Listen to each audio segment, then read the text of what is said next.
할렐루야. 주님의 사랑과 은총이 성도님들의 삶 가운데 함께하기를 주님의 이름으로 축원합니다. 오늘 우리가 함께 묵상하실 말씀 요한복음 4장 43절부터 54절까지의 말씀이 되겠습니다.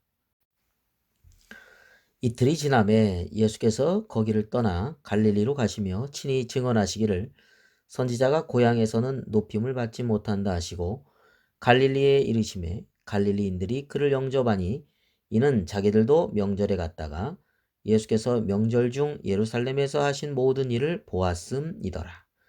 예수께서 다시 갈릴리 가나에 이르시니 전에 물로 포도주를 만드신 곳이라. 왕의 신하가 있어 그의 아들이 가버나움에서 병들었더니 그가 예수께서 유대로부터 갈릴리로 오셨다는 것을 듣고 가서 청하되 내려오셔서 내 아들의 병을 고쳐주소서 하니 그가 거의 죽게 되었습니다.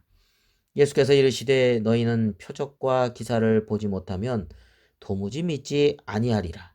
신하가 이르되 주여 내 아이가 죽기 전에 내려오소서.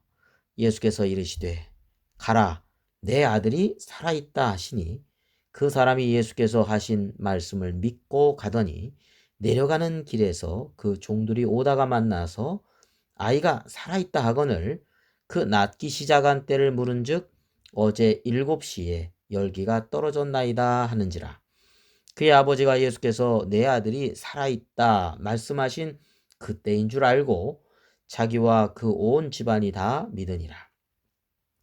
이것은 예수께서 유대에서 갈릴리로 오신 후에 행하신 두 번째 표적이니라. 아멘.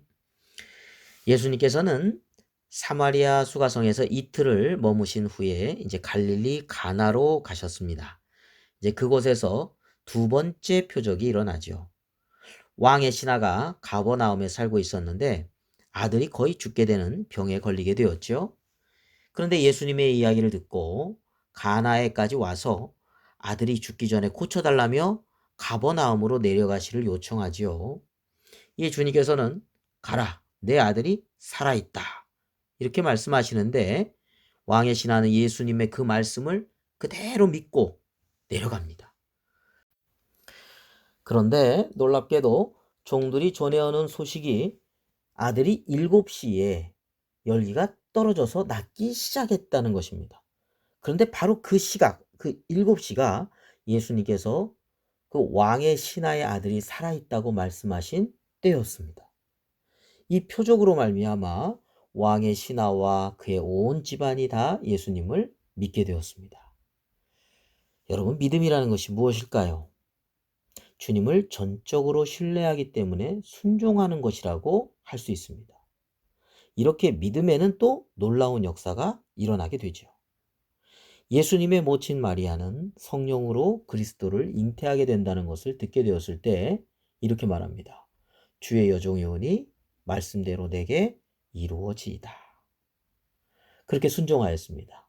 이러한 믿음의 순종으로 하나님의 구원의 역사가 이 땅에서 이루어지게 되었던 것이죠. 믿음은 순종으로 하나님의 역사를 이루는 것이라고 말할 수 있습니다. 우리가 믿는다라고 하는 것은 다른 말로 순종한다라고 하는 것입니다. 순종하는 믿음을 통해서 오늘도 주님은 우리의 삶 속에서 하나님의 역사를 이루어 가실 것입니다. 기도하겠습니다. 하나님 아버지, 저희들이 주님을 온전히 믿기를 원합니다. 그리고 주의 말씀에 온전히 믿음으로 순종하는 삶이 되기를 원합니다.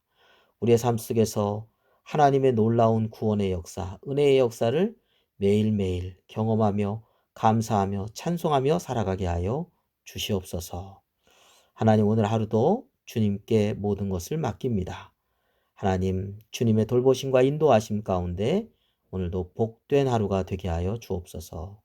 예수 그리스도의 이름으로 기도드립니다. 아멘.